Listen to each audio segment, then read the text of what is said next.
This episode is also available as an enhanced podcast. Go to iTunes and download it as usual, or find it at garethjones.tv. London, Los Angeles, Tokyo, Sydney, Archway, Gareth Jones on speed! Hello, welcome to Gareth Jones on Speed, which isn't Gareth Jones on Speed this time, is it, fellas? No, fellas, they said in unison. Why do I do this every time? I expect you to say things, but well, you it'd be don't. fine. It was just the hand puppets confused us. I think you've basically replaced us.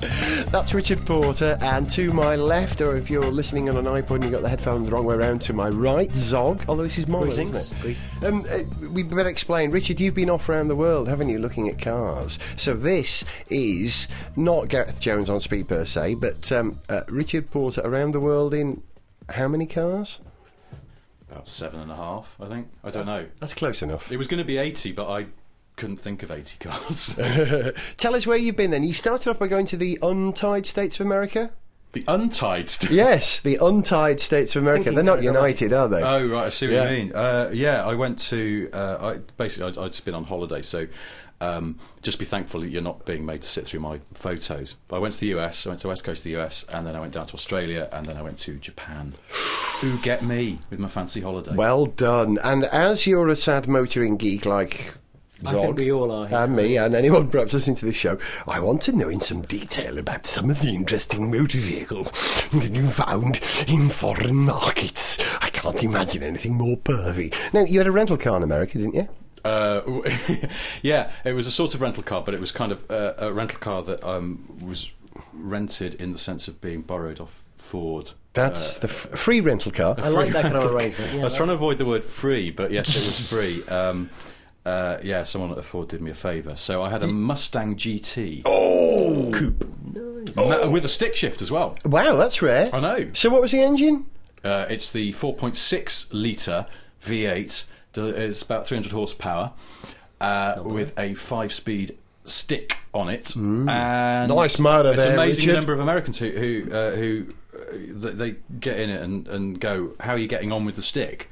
Because it is the idea of driving a manual car is pretty unusual. It is, yeah. Particularly in Los Angeles. And well, you can see why, because the traffic's pretty bad, and there were times when that Stang had a fairly heavy clutch on it and a heavy gear change, and actually it was a bit That of what, pain. Richard? Stang. Okay. That's what we call it in the business. native. In the business of getting a free car. And oh, stop. It's really irritating. Look at me. I'm going to think that. So what mileage were you getting? Did you do any calculations on the fuel? I had a computer and it was regularly doing about 18, which I know is a US gallon, but that's still, even on a... we drove across to Phoenix in Arizona and then up to Grand Canyon in Las Vegas, and so it's all long straight roads. Done it myself. Road trip, dude.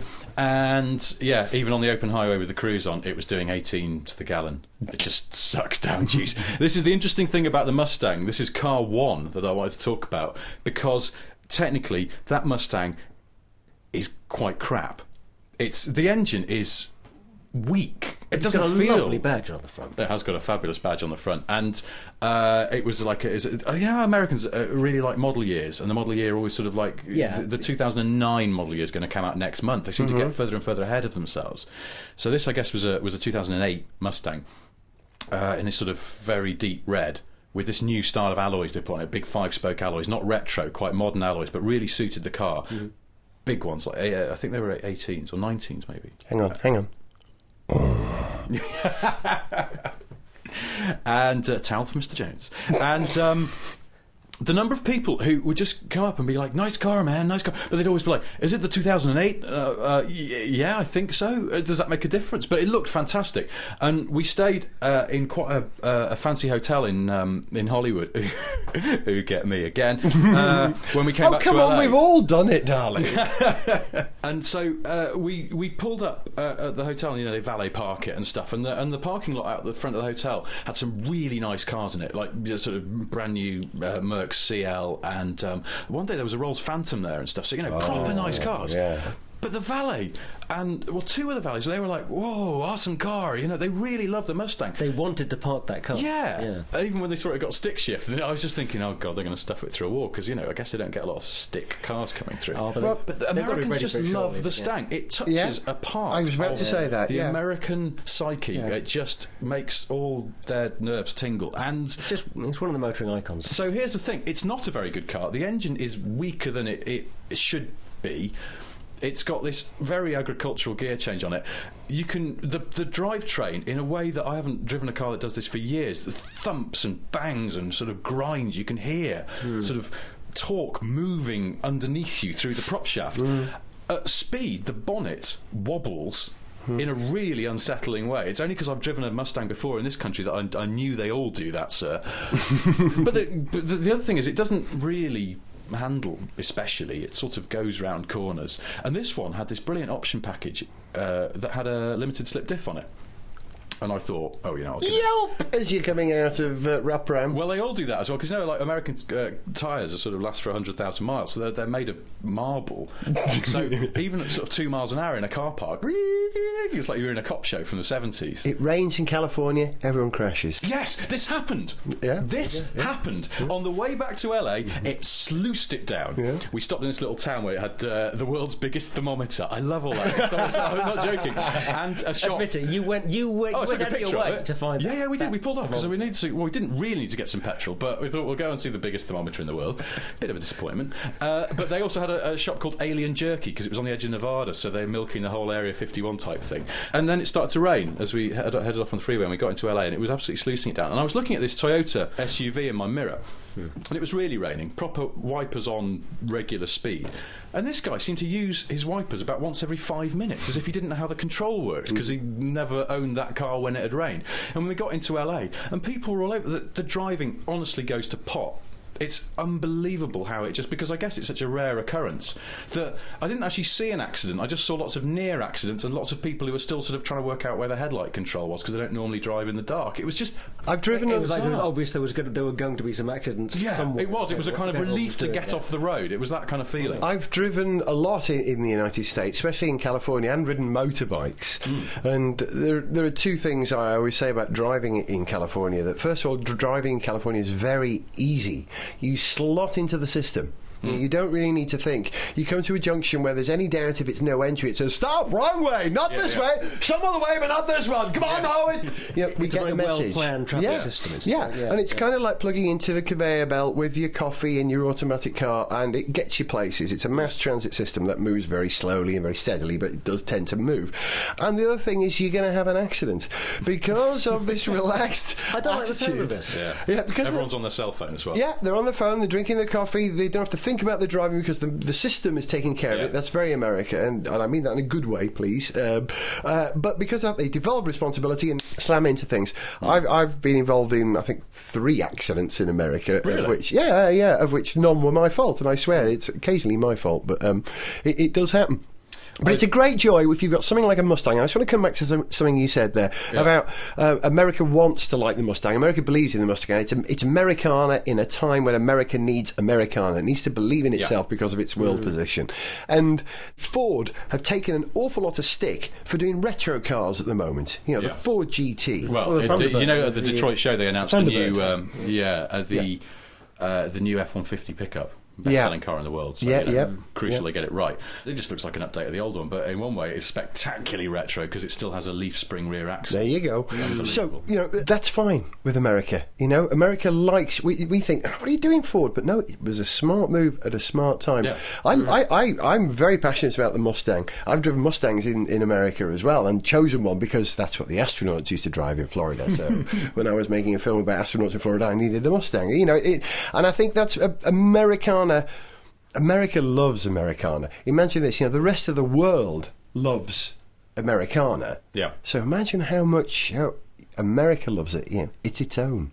That's my last thought on America. I want to talk about your next part of the trip. Anything more you want to mention about America? Yeah, America. Well, 2 things. First of all, I was going to say the Mustang was technically rubbish, and yet somehow I loved it. And I think that's the other thing about it, that like an old cowboy movie or something like that, technically it might not be very good, but it is so drenched in charisma that somehow it's impossible not to like it. And I think that's, that Chevy Camaro's coming next year. Yeah. Which is an interesting car. 2 reasons. First of all, while I was in the States, Bob Lutz, the product boss of GM, who's like 120 or something, and he issued a decree that from now on, the Camaro was going to be I think tested. It's called a Bill of Rights, I think they call it, yeah. But he said the Camaro is going to be tested with no camouflage on anymore because they're just sick of people trying to take photos of it, and it's ridiculous. So that's it. And they actually took some photos of a prototype with no disguise on it at their test track and issued them to the press to go, look, there you are, guys, now get lost, stop bugging our test tracks. Yeah. Here's the interesting thing. Some of the Camaro testing is being done in Australia because it's on the Holden Commodore platform, which is GM's global rear-wheel drive chassis for the future, but was designed by Holden in Melbourne. So some of the development is being done down there. Prototypes have been spotted in the Australian desert. Now, this leads to an interesting thing. That means they could make that car in right-hand drive, which means it could come here, unlike the Mustang. The biggest expense would be tooling up in right-hand drive dashboard. But would there be a market for that big car? Well, I don't know. But this is the thing, you see, like you're saying about we're another Americana. But what I think is interesting is that when those guys are developing that Camaro in Australia, in America, whatever, what they've got to do if they want to beat the Mustang is not just give it retro styling and make it drive well. They've got to actually somehow give it that big-hearted charisma that the Mustang has got. Yeah. Probably the hardest thing to synthesise in the world. Well, it's a very tricky thing to synthesise. Yeah, it's an intangible thing, something very hard to define. I suspect the biggest danger for them doing the Camaro is they might accidentally make it too good. If the Mustang was really good, I don't think it would be as lovable. If that makes sense. The only way that Chevy could give the Camaro the same cachet as Ford have given the Mustang is if Chevrolet, along with trying to design electric cars which will go 1,000 miles at 100 mile per hour, managed to come up with a time machine and went back in time and got Paul Newman or Steve McQueen to drive one of their cars in the 60s, because that's what the Mustang actually Ford managed that with a Puma and that advert, didn't they? So clever. Just a bit of digital television. And my final irony to wrap up your talk about America there, that America loves Americana, they love the Camaro, they can't wait to have it. Who's going to tell them it's actually an Australian car? Not me.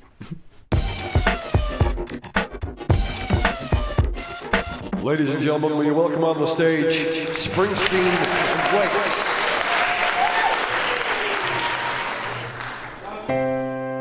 There's a boulevard of broken windshields, littered with stars and stripes, names like Sweet Andretti Jr., moralist as long as a lamp of Vegas,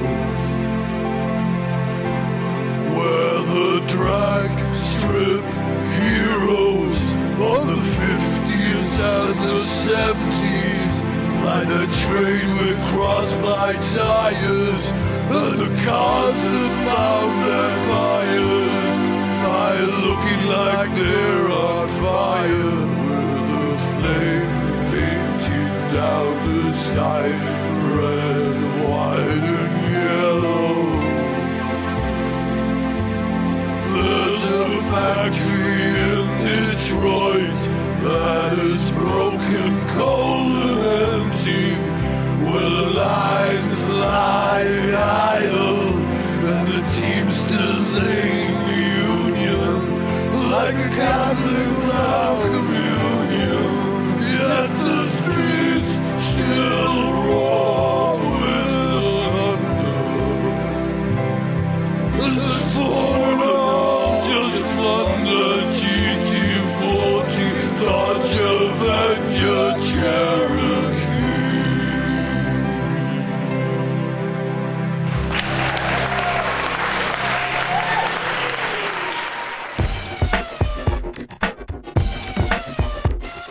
This is Gareth Jones on Richard Porter on 80 Cars in 8 Days Speed, or whatever. What's it called? Not that. Okay. What I Did on My Holidays by Richard Porter, aged 32 3/4. So after your nice big American journey, you then got in one of those newfangled aeroplane machines and flew to where? To a little part of the Commonwealth called Australia. I've heard of this place. Yeah, Australia. Yeah, it was made famous by the Manic Street Preachers, I believe. Yes, and Paul Hogan. Yeah, that was it. You know how that was? Clint Eastwood. Now, hang on. One for crocodile Dundee fans there. I don't know a great deal about Australian cars. I have been to Australia. I spent 7 days there a couple of years ago. That's about it. Yeah. I did fancy a Lonsdale estate a long time ago for me dad, which was an Australian-built Mitsubishi. Yeah. But cars in Australia, they're big and in some ways as crude, if not cruder, than a lot of American cars. And I don't mean crude, I mean intermediate technology. No. They've got huge suspension travel, haven't Here's they? the Big thing. wheels. Yes. Quite a few people make cars in Australia. Toyota make the Camry over there, and it's redesigned for Australia, so it's a bit tougher because the roads in the outback are a lot more demanding than, say, the roads in downtown Osaka. And Mitsubishi have a factory there. They make a car called the Magna. My brother has one of the old generation ones. He lives in Sydney at the moment, which is a big sort of... it's like San Francisco. What, Sydney? I thought you meant the car. No, Sydney. Where are you going with that? Sydney's like driving in San Francisco. That was very similar. In what way? It's pretty hilly. The traffic system is fairly well organised. Yeah, it is very well organised. Yeah. I like Sydney a lot. I think it's a fantastic city. But the big Australian car fight is between the Ford Falcon and the Holden Commodore and their relative derivatives. Now, the Falcon is pretty old school now, as I understand it, because that basic chassis has been going along for a while. There's a new one coming out this year, which has been codenamed Orion, but it is just a reshell of the existing car. Holden fans are laughing up their sleeves about this because the Commodore was replaced, when did that come out? 2 years ago? Or like 2 years back. And that was a brand new car. And it was the first time the Holden Commodore had been designed from scratch in Australia by Australians, and it's a source of great pride. And what's funny is the rest of the Holden range is basically just rebadged Vauxhall Astras and Vectras, and they've got some of the sort of Daewoo Chevy type stuff from Korea with the Holden badge slapped on it. And it's almost as if Holden sells this stuff with a kind of heavy heart, because it knows that if they sell, it'll pay for them to do what they really want to do, which is their great big four-door saloon that they've now engineered themselves for the first time, rather than sort of having to use proprietary bits from European Opels and things like that. And it is a fantastic looking car. We have it here as the VXRA, badged as a Vauxhall, but that is the tip of a fabulous rear-wheel drive, big bargey saloon iceberg, because over there, that is the sort of sports tunes tuned by HSBC, International Banking and Motor Racing Corporation. HSBC Holden special vehicles with Tom Walkinshaw. I was about to say that. But the bog standard Commodore, which you see around all the time, is a very handsome car. And then you've got, on top of that, you've got the sort of I think it's called the SS, is a sort of tuned version, which looks terrific as well. And then they've got these bigger luxury versions of it called the Statesman, the Calais and the Caprice. And particularly the big one, I think it's the Caprice, long wheelbase one. And you look at older Aussie-built cars, when they did the long wheelbase ones, which they use as posh taxis, they clearly gone, right, let's stretch the wheelbase. Now the doors don't fit. So where the curve of the back door, where it would have gone around the wheel arch, there's actually an extra bit of metal, and then the wheel arch, and it looks really, really clunky. But this new Holden, because they've designed it from scratch, even the long wheelbase one is a really, really handsome car, and it's got the big Chevy V8 in it. And it is just, I just looked at it and went, that's the same engine that's in the Corvette, isn't it? Yeah, same family, small block Chevy. It's and it's it's a pretty nice engine in a kind of lazy old school way. But then we love V8s like that. So it's a great looking family of cars, and I can see why Aussies are really, really proud of that, because GM gave them money to do it, and then they're going to use the rear drive chassis to do, as we were talking before, the Chevy Camaro in the States and God knows what else. But it's a fantastic looking car, and I wish I'd had a go in one, but I didn't. I rented a Toyota Camry, which was very quiet. Yeah, they are. We had one when I was in Australia. Unnervingly quiet. Are we moving? It's hard to tell. Is it started? Yeah. Are we going? That's a good thing. Things like VWs are pretty expensive in Australia because they've got to travel quite a long way to get there. But they're sold on their Germanicness. And my brother was telling me that the Fiesta is sold on exactly the same tip. this is a European Ford from Germany, so they're trying to sell it that way. I think I saw 2 in the whole time I was there, so I don't think it's done so well. They even sell the KA there, and I think I saw 1 of those. It's probably a South American one though, rather than the one. No, the Euro European one, because it had the Brazilian one now's got a different back end. It has, that's right. Stuff. No, these are Eurocat. They bring in all this stuff from Europe because they have to. You see the odd American Ford, you'll see a Mustang there. Yeah, occasionally. It's technically illegal to have a left-hand drive car in Australia, and when the car companies ship stuff over there to go and test it in the Northern Territories, where you can drive across the desert quite quickly, if it's left-hand drive, they have to stick left-hand drive in big letters across the back. Another interesting thing, some Australian law about where the speedometer has to be in the car means that the new Mini, when it's sold over there, the big speedo in the centre of the dash, is illegal. It's outside of the line of sight by Australian laws. So that becomes the rev counter. So Australian Minis have this huge comedy rev counter in the dashboard and a tiny little speedo on top of the wheel. It's really funny. You might want an Australian Mini. Yeah, Mini with a big rev counter, mate. It's... So if you buy a Mini in the UK and it's got a massive rev counter, you know that someone's brought it in from Australia for some unfathomable reason. But you see a few of those around, which, considering they've got a hell of a long trip to go from Oxford to Australia, it's a long boat ride. Didn't see any Mini Mokes out there. I saw one. Did you? I saw one in downtown Sydney. Yeah.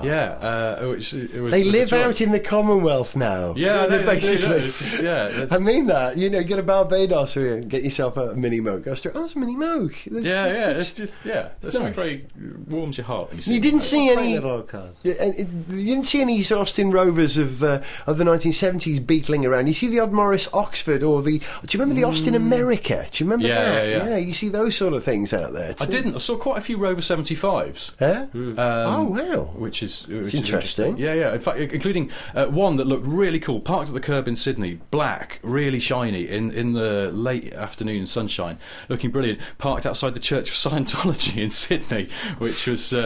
I don't know. Tom Cruise. Tom Cruise has dropped by in his Rover. He does enjoy good ride quality. That's so overall, Australia, of the 3 nations you visited, in terms of how interesting the cars are, it's not the most interesting Australia, is it? No, because I suppose what's interesting about when I went to the US and when I went to Japan is sort of soaking up all the stuff that's made by the indigenous car industry, and because really in Australia that is just Holden and the Ford Falcon. It's not so interesting. I'll tell you the other hot car out there is a sort of this crossover thing called a Territory, based on the Falcon, which looks exactly like you'd imagine sort of generic Ford crossover. Very upright. Yeah, but neat, really neat looking car. But you see them all over the place. Quite popular. Yeah, not quite as big as a Range Rover, not as tall as a Range Rover, not as low as a sedan. It's somewhere. That's a good some 1950s. But size. So there's not a lot of indigenous cars in Australia, unlike spiders and snakes and scary things. But I'll tell you what, that Holden Commodore, that for me is everything they needed to have done. It's a hell of a good looking car. I gather that it drives brilliantly, and job's a good one. Nice one, mate. Or as they say in Australia, what a very reasonable motor car. Right, mate, here's our new luxury sedan. We're going to call it the Calais. Bruce? No, the Calais. How's it spelt? B... Oh, you're right, it's Bruce. Ripper, mate. Okay, here's our next upscale model. Marketing want to call it the Statesman. Frankly, I find that a little impersonal. You're right. What about Bruce? Yeah, that's a much better idea. Bruce it is. Now, finally, this is our real top-of-the-range model, the Caprice. What? Shouldn't we just call it Bruce to keep things clear? Yeah, it's a great idea, mate. So, which is your favourite? I like the Bruce. Me too. Looks like they've overdone it on the sherry. Sniff Petrol with Gareth Jones on speed!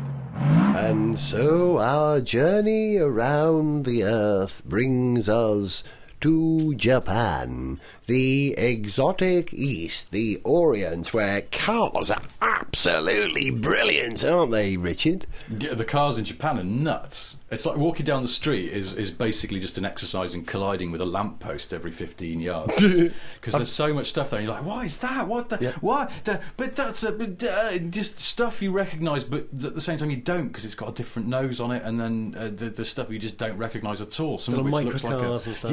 loads of those K cars, which some of them are brilliantly bonkers. The Topo BJ being one of them. My favourite name Japanese car. What's the Topo BJ? It's something that Violet and I used to get up to when I was called Gas Tom, I think. I don't know. No, that's not true. It is. There is a car called the Topo BJ, and it's a very tall... Is it a Daihatsu? I can't quite remember. But it's a K car, super narrow, fascinating. But, they love cars in Japan. They love customising cars, and young people drive great cars in Japan. You know, it's expensive for them. Yeah. I mean, you're preaching to the converted. I've bought and owned and currently still own a Japanese domestic car. I've had two in the past, and they're fascinating. And it's that kind of... It's familiar, but not quite familiar. That's appealing. Well, it's like that's about Japan in general. It's it's almost like an alternate universe where everything's a little bit off kilter and slightly more futuristic. But it's a fabulous place, and the cars are amazing. I went to this thing called MegaWeb, which is Toyota's showroom out by the docks in Tokyo, and it's supposed to be the biggest car showroom in the world. Ooh. But it's not really a car showroom because no one ever tries to sell you a car. It's just sort of every car they make arranged on 2 floors, and the number of cars they make and sell in Japan is nuts. Everything, so there's like every given sort of size and shape of car, they'll give you 3 alternatives for it. It's really nuts. And then like sort of about 6 mid-sized saloons, and then you walk around a corner and they've got an Avensis, which weirdly is made in the UK and shipped out there. No! And with a Welsh engine, I wonder. Well, I guess so, yeah. I'm presuming it must be UK made because all it said on it was made in Europe. Now they only make them in the UK, don't they?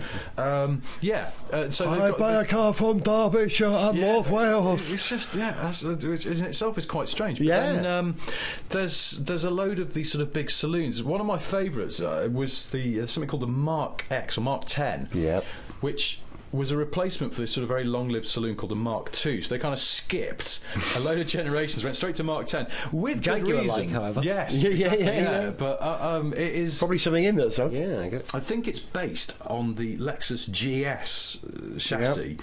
So it's big rear-wheel drive.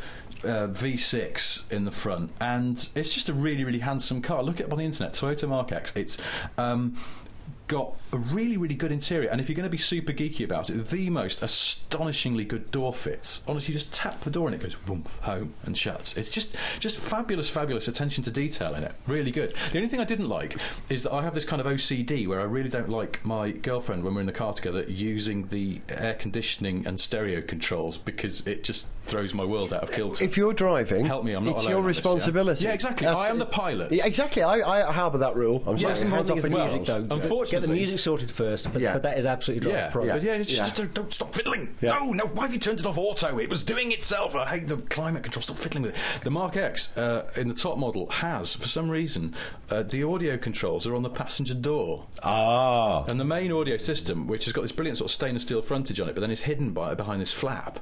So you can close the flap, and then it's up to the passenger to sort of fiddle with it. I was like, we got in it, and my girlfriend went, I like this car. Well, I don't. Qantas never crash. Qantas. Like overall Raymond. I can't stand people fiddling with the controls when I'm driving. I'm the same. Exactly the same, Richard. I think a lot of us are. That's acceptable. It's control freak, really. And I've driven in Japan. It's a bit tricky. I drove the cappuccino I bought when I was in Japan. I drove it between Osaka and Kobe. It's a bit tricky. I mean, after a while, you can recognise the characters. A lot of stuff is written in English as well, I suppose.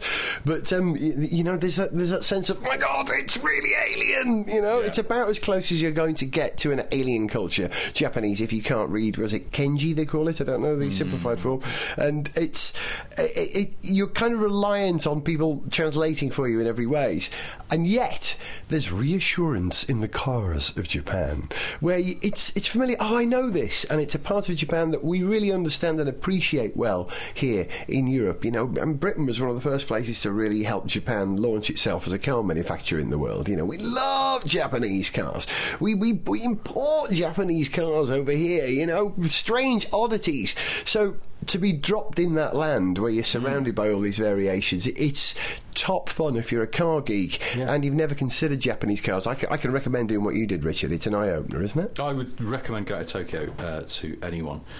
unless you lived in Tokyo, in which case I'd just recommend you go home. Stop listening to my travel advice. Yeah, it's a fantastic place for cars. Really, really interesting sorts of spotters badge territory. But yeah, so go there. Go now. Okay, can I ask you, right? You didn't know I was going to ask you this. Of all your car experiences in the 3 parts of the world that you've been, America, Australia and Japan, what was the best car moment either you saw, touched, smelled, didn't see, thought about, saw on television or just enjoyed? The first thing that sprung to mind was while I was at this massive Toyota showroom, they had in there my favourite land barge of all time, because, you know, obviously I've got a Rover 75, so I'm a bit keen on the old squidgy-matic cars. You like to sit on your cars, not in them? No, I like to sink into their buzzy, enveloping buzzy. What am I talking about? Anyway, the Toyota Century. Again, look it up. It's only sold in Japan, as far as I know. It is the most old school of old school limos. It looks like it's from the 70s. The interior is extraordinary. The floor mats have flowers embroidered in them. A lotus, I believe. I think it is, yeah. And it's only sold in Japan. It's been going for years, from the 60s, and I think pretty much that the hardware underneath is almost unchanged. However, it had a V8 engine, and then when that upstart, the Lexus LS400 or whatever it was sold as a Toyota in Japan, came along, Excelsior, and so what Toyota did for a car, they must sell like 4 of a year just to sort of politicians and businessmen who are of the very, very old school. It's the Bristol of Japan. Yeah, it is. It's very. It is. It has that sense of it. Just time warp, but beautifully crafted time warp. But the most extraordinary thing about it is that to differentiate it from mere ordinary Toyotas and Lexus size is they developed a V12 engine for it, and that's what it now has. This whacking great V12, which I can't understand the logic, but that's the thing I like about Toyota and Japanese car makers in general, is that sort of excessive attention to detail. And it's something very telling. Wherever I went around the world, in the US and Australia, they buy a lot of Japanese cars. And then you sort of look at where the Japanese are now, and you look at the detailing and the quality of the average Japanese car, and you sort of think, well, they've kind of earned it, because when they do it well, they're not the most dynamically exciting cars, but by God, they're nicely made, and they'll never ever go wrong. So no, I drive one. Well, exactly. And I think a lot of people would echo that. I've started thinking, I want to drive a car that comes from a country where when you check into a hotel, you discover the curtains are operated by a button next to the bed. That's the future world to live in. You've been listening to Gareth Jones on Speed with Richard Porter. Thank you very much indeed, Richard. That was a real diatribe. I enjoyed every second of it, dude. Thank you. Thank you for reporting the world. Zog, what have we learned today about cars? Lots of good stuff. Of course. That's it. See you next time. Say bye. Bye.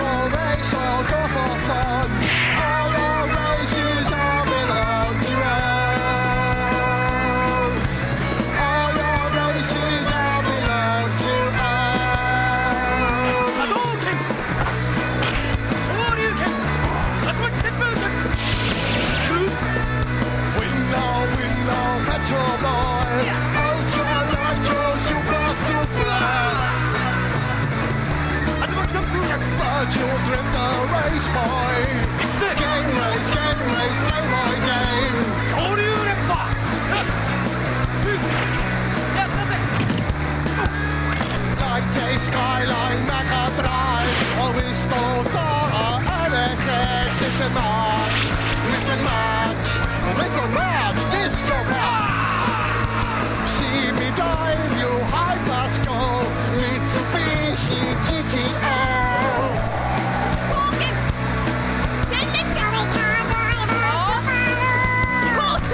Like to be a big car.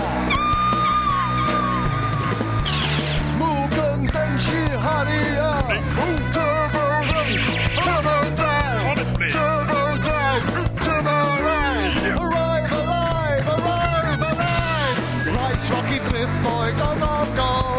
Gran Turismo, race car show.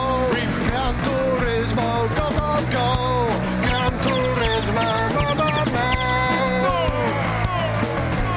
Domo arigato, konnichiwa. 1, 2, 3, 4, 5, 6, 6, 7, 8, 9, 10. 外人芸者 taekwondo, karate, kung fu, bukkake, manga, Tokyo, anime, Nintendo, Sony, Suzuki, Toyota, Supra, Sora, Amatu. And some rovers. Time over. You lose.